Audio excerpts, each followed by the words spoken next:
এই নিৰ্দেশনাটো বৰ্তমান জাৰি কৰিছে যে তেওঁলোকৰ স্কুলৰ যি ছাত্ৰ ছাত্ৰীসকল থাকে তেওঁলোকে কিমান ওজনৰ বেগ এতিয়া নিব পাৰিব। স্কলাৰশ্বিপ বৰ্তমান চলি আছে, যি দুটা স্কলাৰশ্বিপত আপোনালোকে এপ্লাই কৰিব পাৰে। একচুৱেলি 3টা স্কলাৰশ্বিপ চলি আছে। চাহ বাগিচা অঞ্চলৰ যিসকল ছাত্ৰ ছাত্ৰী আছে তেওঁলোকৰ কাৰণে শিক্ষামন্ত্ৰী ডক্টৰ ৰণোজ পেগু ডাঙৰীয়াই কেইটামান গুৰুত্বপূৰ্ণ ঘোষণা কৰিছে। আপোনালোকে যদি অৰুণোদয় আঁচনি পইচা পাব বিচাৰে এটা কাম কৰিব লাগিব, যদি সেইটো খেলি মেলি আপোনালোকৰ হৈ আছে তেনেহ'লে কিন্তু পইচা নাপাব পাৰে। প্ৰব্লেমটো হৈছে এতিয়াৰ পৰা আমি আকৌ অৰুণোদয় আঁচনি পইচা 1250 টকা লাভ কৰিম, গতিকে আপোনালোকে এইটো মাহৰ পৰা অৰুণোদয় আঁচনি পইচা লাভ কৰিব। ডিজিটেল আছাম 2.0 চেনেলটোৰ ৰাতিপুৱাৰ এটা নতুন ভিডিঅ'লৈ আপোনালোক সকলোকে পুনৰবাৰ স্বাগতম জনাইছোঁ। অন্য দিনাৰ নিচিনাকৈ আজিও আপোনালোকৰ কাৰণে বহুত কেইটা গুৰুত্বপূৰ্ণ খবৰ একেলগতে এই ভিডিঅ'টোত লৈ আনিছোঁ, গতিকে হাতত চাহ একাপ লৈ লওক আৰু ভিডিঅ'টো সম্পূৰ্ণৰূপে প্ৰথমৰ পৰা শেষলৈকে চাওক, যাতে প্ৰত্যেকটো গুৰুত্বপূৰ্ণ ইনফৰমেশ্যন আপোনালোকে লাভ কৰিব পাৰে। ভিডিঅ'টো যদি চাই আপোনালোকৰ ভাল লাগে ভিডিঅ'টোত লাইক এটা কৰিব, চেনেলটোলৈ যদি আজি প্ৰথম আহিছিলে ছাবস্ক্ৰাইব কৰি ল'ব এনেকুৱা ধৰণৰ ইনফৰ্মেটিভ ভিডিঅ' ৰেগুলাৰ চাই থাকিবৰ কাৰণে। আহক আজি ভিডিঅ'টো আৰম্ভ কৰোঁ। ভিডিঅ'টো আৰম্ভ কৰাৰ আগতে আপোনালোকক ক'ব বিচাৰিছোঁ যে আমাৰ চেনেলত যিহেতু যোৱা 2 জুনৰ পৰা যোৱাকালি 10 জুনলৈকে এটা উপহাৰ চলি আছিলে, যিটো উপহাৰ পাবৰ কাৰণে আপুনি 2 জুনৰ পৰা 10 জুনলৈকে আমাৰ চেনেলত ৰাতিপুৱা যিমানকেইটা ভিডিঅ' মই আপলোড কৰিলোঁ আটাইকেইটা ভিডিঅ'তে আপুনি ফুটবল ৰিলেটেড ভাল কমেণ্ট এটা কৰিলেই হ'ব। গতিকে সেই উপহাৰটো পাবৰ কাৰণে যদি আপুনি পাৰ্টিচিপেট কৰিছিলে তেনেহ'লে ইয়াৰ উইনাৰ আমি অহাকালি এনাউন্স কৰিম। গতিকে আহিবলগীয়া সময়ত আপোনালোকে আমাৰ চেনেলত আৰু উপহাৰ পাই থাকিব। গতিকে সেই উপহাৰসমূহ পাবৰ কাৰণে আপুনি পাৰ্টিচিপেট যদি কৰিব বিচাৰে তেনেহ'লে আমাৰ চেনেলৰ ৰাতিপুৱাৰ যিটো ভিডিঅ' সেইটো সদায় চাব। আগবাঢ়িছে যি প্ৰথমটো খবৰলৈ, আৰু প্ৰথমটো খবৰে বহুত এটা ভাল খবৰ আহিছে।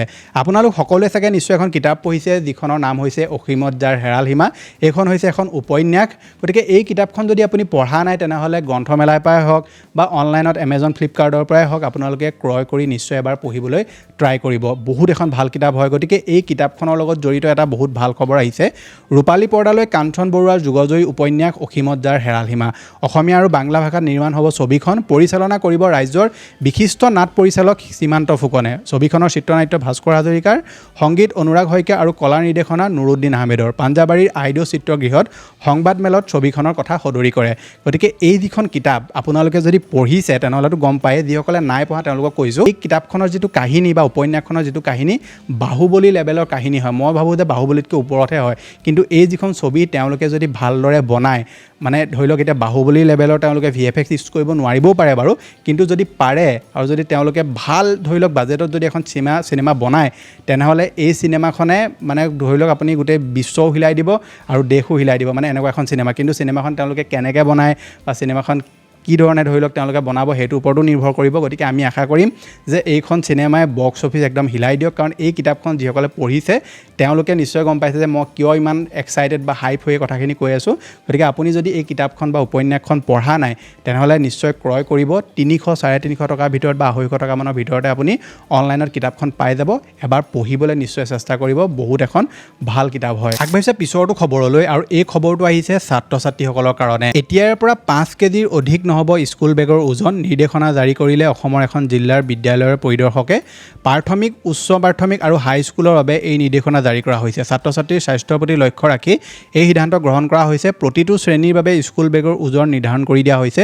নিয়ম যদি ভংগ কৰে তেনেহ'লে বিহিত ব্যৱস্থা লোৱা হ'ব বুলিও নিৰ্দেশনাত উল্লেখ কৰা হৈছে। প্ৰথম শ্ৰেণীৰ পৰা দ্বিতীয় শ্ৰেণীলৈ স্কুল বেগৰ সৰ্বোচ্চ ওজন হ'ব লাগিব 1.5 কেজি। তৃতীয় শ্ৰেণীৰ পৰা পঞ্চম শ্ৰেণীলৈ স্কুল বেগৰ সৰ্বোচ্চ ওজন হ'ব লাগিব 2 পৰা 3 কেজি।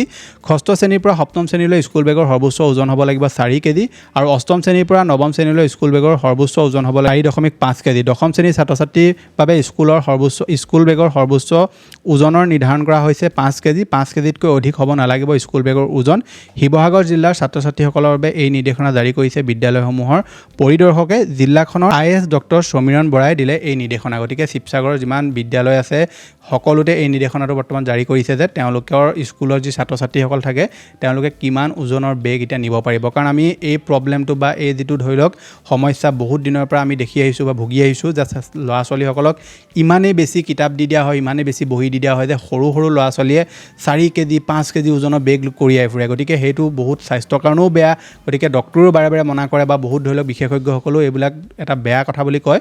গতিকে এতিয়া শিৱসাগৰৰ এইটো নিৰ্দেশনা জাৰি কৰিছে। গতিকে আমি আশা কৰিছোঁ যে অসম চৰকাৰে এই নিৰ্দেশনাটো অসমৰ প্ৰত্যেকখন জিলাৰ স্কুলতে যাতে এই নিৰ্দেশনাটো তেওঁলোকে একদম বাধ্যতামূলক কৰি দিয়ে, আমি সকলোৱে এইটোৱে বিচাৰোঁ। ইয়াৰ ওপৰত আপোনালোকৰ মতামত কি নিশ্চয় তলত কমেণ্ট এটা কৰি জনাব। আগবাঢ়িছে পিছৰটো খবৰলৈ, আৰু খবৰটো অকণমান ভয়ংকৰো হয় আৰু ইণ্টাৰেষ্টিঙো হয়। আপোনালোকলৈ যদি কোনোবা অজ্ঞাত ব্যক্তিয়ে ফোন কৰে আৰু ফোনটো কৰাৰ পাছত যদি ধৰি লওক আপুনি হেল্ল' বুলি ক'লে আৰু হেল্ল' কৈ দিয়াৰ লগত ফোন লগে লগে মানে ফোনটো কাট খাই গ'ল, তেতিয়া আপুনি কি কৰিব?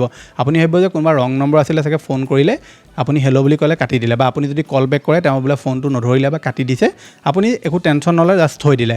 কিন্তু এই যিটো হেল্ল' ইয়াতে স্কেম এটা আছে।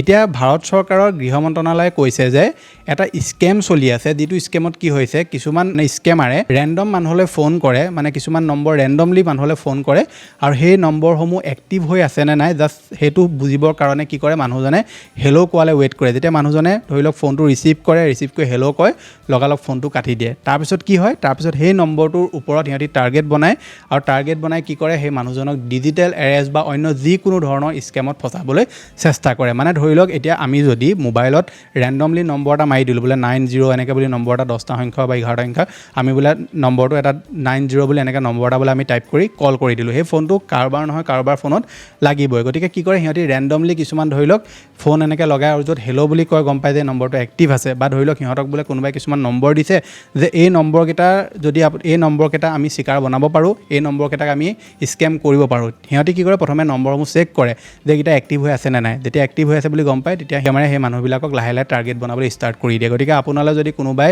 বাৰে বাৰে এনেকুৱা ধৰণৰ স্কেম কৰিবলৈ চেষ্টা কৰিছে, মানে ধৰি লওক আপোনালৈ ফোন আহে, হেল্ল' বুলি কোৱাৰ লগে লগে ফোনটো কাট খাই যায়, তাৰ পৰা কোনো একো ফোনটো নেলাগেও বা ফোনটো লগালেও ৰিচিভ নকৰে, আৰু বাৰে বাৰে যদি এনেকুৱা ধৰণৰ কিবা খেলি মেলি হৈছে, তেনেকুৱা ক্ষেত্ৰত আপুনি পুলিচৰ সহায় ল'ব পাৰে। আগবাঢ়িছে পিছৰটো খবৰলৈ, আৰু খবৰটো আহিছে EPF-ত একাউণ্ট থকা লোকসকলৰ কাৰণে। কোটি কোটি EPF-ৰ সদস্যৰ বাবে আহিছে এক ডাঙৰ স্বস্তিৰ খবৰ। বিশেষ পৰিস্থিতিত PF একাউণ্টৰ পৰা 100% ধন উলিওৱাৰ নিয়ম অধিক সহজ কৰি তুলিছে সংস্থাটোৱে। নতুন নিয়ম অনুসৰি যোগ্য সদস্যসকলে এতিয়া সম্পূৰ্ণ PF উলিওৱাৰ বাবে কোনো নিৰ্দিষ্ট কাৰণ উল্লেখ নকৰাকৈ আবেদন কৰিব পাৰিব। EPF-ৰ মতে ইয়াৰ ফলত ক্লেইম নাকচ হোৱাৰ ঘটনা কমিব, আৰু প্ৰয়োজনীয় সময়ত কৰ্মচাৰীসকলে অধিক দ্ৰুতভাৱে আৰ্থিক সহায় লাভ কৰিব। মিণ্টৰ এক প্ৰতিবেদন অনুসৰি PF-ৰ পৰা ধন উলিওৱাৰ নিয়মত কিছু পৰিৱৰ্তন আনিছে EPF-ই। পূৰ্বে বিশেষ পৰিস্থিতিত সম্পূৰ্ণ PF উলিয়াবলৈ সদস্যসকলে নিৰ্দিষ্ট কাৰণ দেখুৱাব লাগিছিল। বহু ক্ষেত্ৰত সেই কাৰণত সমৰ্থন প্ৰয়োজনীয় নথিপত্ৰ আৰু প্ৰমাণ দাখিল কৰিবলগীয়া হৈছিল। যদি উল্লেখ কৰা কাৰণ নিৰ্ধাৰিত শ্ৰেণীৰ অন্তৰ্গত নহয়, তেন্তে আবেদন নাকচ হোৱাৰ সম্ভাৱনা আছিল। এতিয়া নিয়ম অনুসৰি যোগ্য সদস্যসকলে স্পেচিয়েল শ্ৰেণীত কোনো কাৰণ উল্লেখ নকৰাকৈ আবেদন কৰিব পাৰিব। ফলত সম্পূৰ্ণ প্ৰক্ৰিয়াটো অধিক সহজ হ'ব, সদস্যসকলে নিজৰ সঞ্চিত ধন দ্ৰুত প্ৰৱেশিধাৰ লাভ কৰিব। গতিকে আপোনালোকৰ যদি EPF-ত একাউণ্ট আছে, তেনেহ'লে আপোনালোকে নিশ্চয় জানে যে EPF-ৰ পৰা যদি আপুনি সম্পূৰ্ণ পইচাটো উলিয়াই ল'ব বিচাৰে, তেনেহ'লে আপোনালোকে কিছুমান ৰিজনো দিব লাগে, আৰু সেই ৰিজনবিলাক দিয়াৰ লগে লগে কিছুমান ক্ষেত্ৰত আপুনি চাৰ্টিফিকেটখনো দিব লাগে, প্ৰমাণো দিব লাগে। গতিকে তেওঁলোকে কৈছে যে এতিয়াৰ পৰা এইবিলাক কোনো ধৰণৰ একো আপোনালোকে দিব নালাগিব। স্পেচিয়েল কেটেগৰীত আপোনালোকে গৈ মেলি আপোনাৰ যদি কিবা সংকট হৈছে, আপোনাক পইচাটো বহুত বেছি ইমাৰ্জেঞ্চি হৈ আছে, তেনে ক্ষেত্ৰত আপুনি কোনো ধৰণৰ একো খেলি মেলি নোহোৱাকৈ বা প্ৰমাণ নিদিয়াকৈ হ'লেও আপোনালোকে সেইখিনি পইচা আপুনি উলিয়াব পাৰিব। মানে প্ৰমাণ নিদিয়াকৈ এইটো নহয় যে আপুনি ধৰি লওক লগ ইন কৰিব নালাগে, তেনেকুৱা নহয় একচুৱেলি। মানে আপুনি লগ ইন কৰাৰ পাছত তাত কোনো ধৰণৰ আপোনালোকে আকৌ যে সেই যিটো ৰিজন দেখুৱাইছে, সেই ৰিজনটো দেখুওৱাৰ পাছত আকৌ প্ৰমাণপত্ৰ দিবলগীয়া এনেকুৱা ধৰণৰ আপোনালোকক কোনো ধৰণৰ নথিপত্ৰ বিচৰা নহ'ব, আৰু আপুনি PF-ৰ যিটো পইচা, সেই পইচাটো সহজতে আপোনালোকে উলিয়াব পাৰিব। গতিকে এইটো যথেষ্ট ভাল পদক্ষেপ, কাৰণ PF-ৰ পইচাকেইটা মানুহৰ নিজৰ পইচা, সেইকেইটা যদি সময়ত উলিয়াবলৈ লওঁতেও প্ৰমাণ দি মানুহে থাকিবলগীয়া হয়, তেনেহ'লে সেই PF-ৰ পইচা ওলাওঁতে এমাহ লাগি যায়। কেতিয়াবা মানুহে অফিচত দৌৰাদৌৰি কৰি ফুৰিব লাগে। গতিকে এইটো এটা যথেষ্ট ভাল পদক্ষেপ লৈছে সংস্থাটোৱে। আগবাঢ়িছে পিছৰটো খবৰলৈ। চাহ বাগিচা অঞ্চলৰ যিসকল ছাত্ৰ ছাত্ৰী আছে, তেওঁলোকৰ কাৰণে শিক্ষামন্ত্ৰী ডক্টৰ ৰণোজ পেগু ডাঙৰীয়াই কেইটামান গুৰুত্বপূৰ্ণ ঘোষণা কৰিছে। তেওঁলোকে এখন নতুন আঁচনি হাতত লৈছে।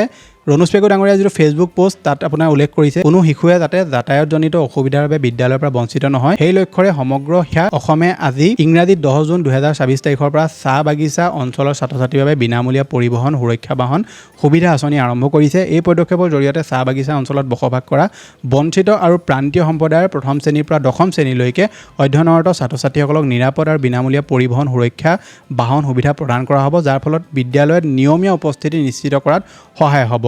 মূল বৈশিষ্ট্যসমূহ হৈছে 9714জন ছাত্ৰ ছাত্ৰী উপকৃত হ'ব। 198খন বিদ্যালয় সামৰি লোৱা হৈছে। 11খন জিলাৰ ৰূপায়ণ কৰা হ'ব।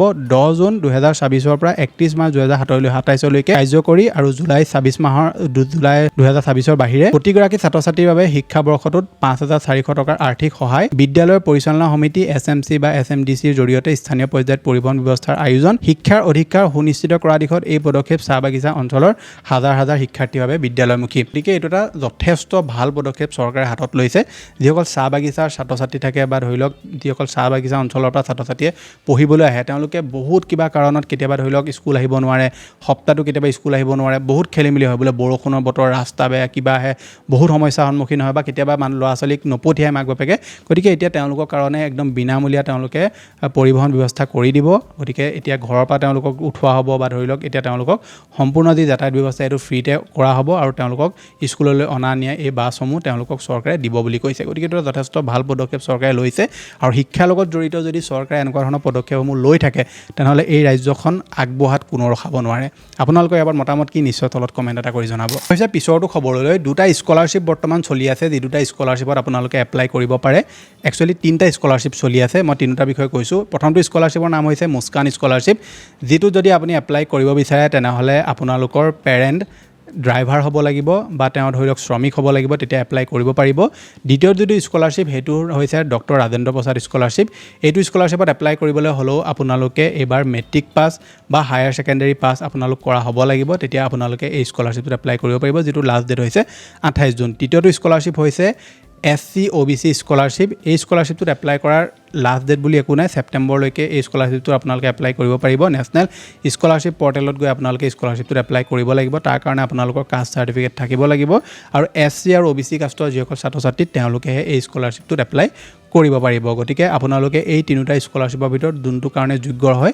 নিশ্চয় এপ্লাই কৰিব পাৰে বাকী মই স্কলাৰশ্বিপৰ ৰিলেটেড চেনেলত ভিডিঅ' দি থোৱা আছে আপোনালোকে সেই ভিডিঅ' কেইটাও নিশ্চয় চেক আউট কৰিব কেনেকৈ এপ্লাই কৰিব লাগিব কি কি নথিপত্ৰ লাগিব আটাইসমূহ ডিটেইলছ মই সেই ভিডিঅ' কেইটাত দি থোৱা আছে আগবাঢ়িছে পিছৰটো খবৰলৈ আৰু খবৰটো আহিছে টেট পৰীক্ষাক লৈ ৰাজ্যত অহা 26 জুনত অনুষ্ঠিত হ'ব বিশেষ টেট পৰীক্ষা অসম সৰ্বশিক্ষা অভিযানৰ তৰফৰ পৰা ইতিমধ্যে প্ৰকাশ কৰা হৈছে পৰীক্ষাৰ জাননী বড়ো গাৰো মণিপুৰী আৰু মাৰ মাধ্যমৰ বাবে অনুষ্ঠিত কৰা হৈছে এই বিশেষ টেট পৰীক্ষা আবেদনকাৰীয়ে সেৱাৰ ৱেবছাইটৰ পৰা পৰীক্ষাৰ এডমিট কাৰ্ড ডাউনলোড কৰিব পাৰিব www.sebaonline.org ত অহা 12 জুনৰ পৰা উপলব্ধ হ'ব পৰীক্ষাৰ এডমিট কাৰ্ড আগবাঢ়িছে পিছৰটো খবৰলৈ ভাৰতৰ ৰাজনীতিত এটা পৰিৱৰ্তন হ'ব পাৰে যিটো পৰিৱৰ্তন যদি হৈ যায় তেনেহ'লে ভাৰতৰ ৰাজনীতিত এটা বহুত ডাঙৰ আপুনি মানে খেলিমেলি হোৱা দেখিবলৈ পাব পাৰে পৰিৱৰ্তনটো কি আপোনাক কৈ দিছোঁ বিৰাট ৰাজনৈতিক পথ পৰিৱৰ্তনৰ দিশত ভাৰতীয় ৰাজনীতি মমতা বেনাৰ্জীক কংগ্ৰেছৰ ৰাষ্ট্ৰীয় উপাধ্যক্ষ পদৰ প্ৰস্তাৱ দিয়া হৈছে অভিষেক বেনাৰ্জীক মহাসচিব পদৰ প্ৰস্তাৱ দিয়া হৈছে মমতাৰ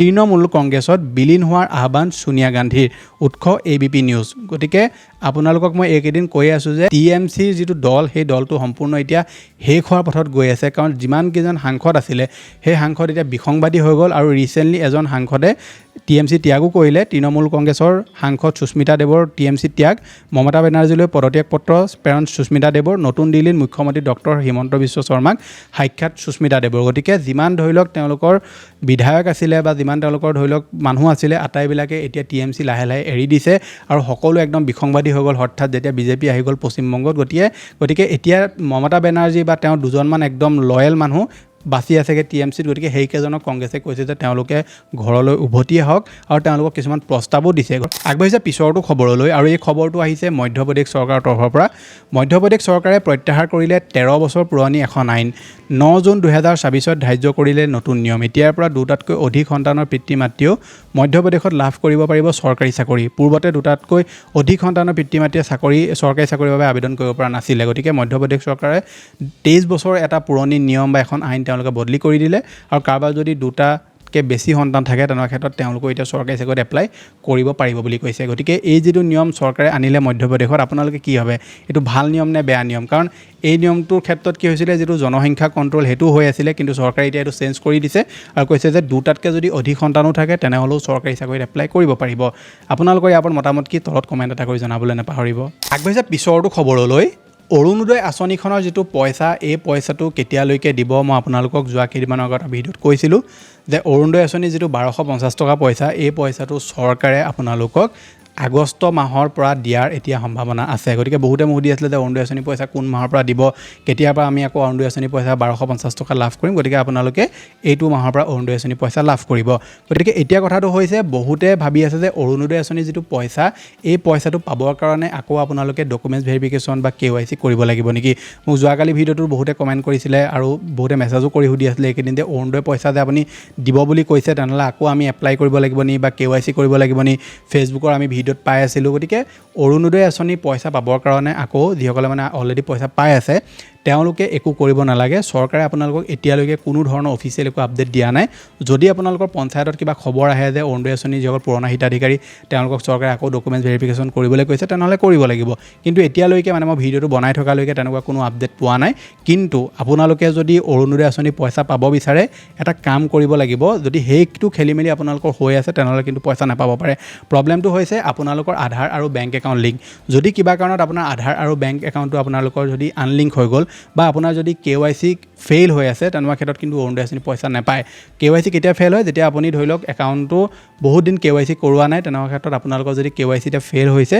সেই ক্ষেত্ৰত আপোনালোকে বেংকত গৈ KYC আপডেট কৰিব লাগিব যদি আপোনালোকৰ বেংক একাউণ্টটো ধুনীয়াকৈ চলি আছে পইচা উলিয়াব পাৰিছে পইচা সোমাব পাৰিছে তেনেহ'লে আপোনাৰ চিন্তাৰ প্ৰয়োজন নাই আপুনি অৰুণোদয় পইচা লাভ কৰিব কিন্তু আপোনালোকৰ যদি আধাৰ কাৰ্ডটো বেংকৰ লগত লিংক নাথাকে তেনেকুৱা ক্ষেত্ৰত অৰুণোদয় আঁচনি পইচা আপোনালোকে লাভ নকৰে গতিকে আগষ্ট মাহৰ পৰা অৰুণোদয় আঁচনিৰ পইচা দিয়াৰ এতিয়া সম্ভাৱনা আছে চৰকাৰে যিহেতু জুলাই মাহত বাজেট আনিব গতিকে আপুনি সময়মতে অৰুণোদয় আঁচনি পইচা আগষ্ট মাহৰ পৰাই লাভ কৰিব আপোনালোকে FIFA ৱৰ্ল্ড কাপ চাবৰ কাৰণে এক্সাইটেড হৈ আছে নে আপোনালোকে তলত কমেণ্ট এটা কৰি জনাব আমাৰ চেনেলৰ যিটো উপহাৰ সেইটো আপোনালোকে অহাকালি লাভ কৰিব গতিকে অহাকালি আমি যিজন উইনাৰ সিলেক্ট কৰিম D5ৰ যিটো ছাবস্ক্ৰিপশ্যন সেইটো আমি ইনষ্টাগ্ৰামৰ থ্ৰু দি উইনাৰজনক প্ৰদান কৰিম গতিকে এইকেইটা আছিল যে আপোনালোকক দিবলগীয়া আপডেট আশা কৰিছোঁ আপোনালোকে ভিডিঅ'টো চাই ভাল পালে যদি ভাল পালে ভিডিঅ'টো লাইক কৰিব চেনেলটোলৈ যদি প্ৰথম আহিছিলে ছাবস্ক্ৰাইব কৰি ল'ব এনেকুৱা ধৰণৰ ইনফৰ্মেটিভ ভিডিঅ' ৰেগুলাৰ চাবৰ কাৰণে মই লগ পাম এটা নতুন ভিডিঅ'ত আজিলৈ ধন্যবাদ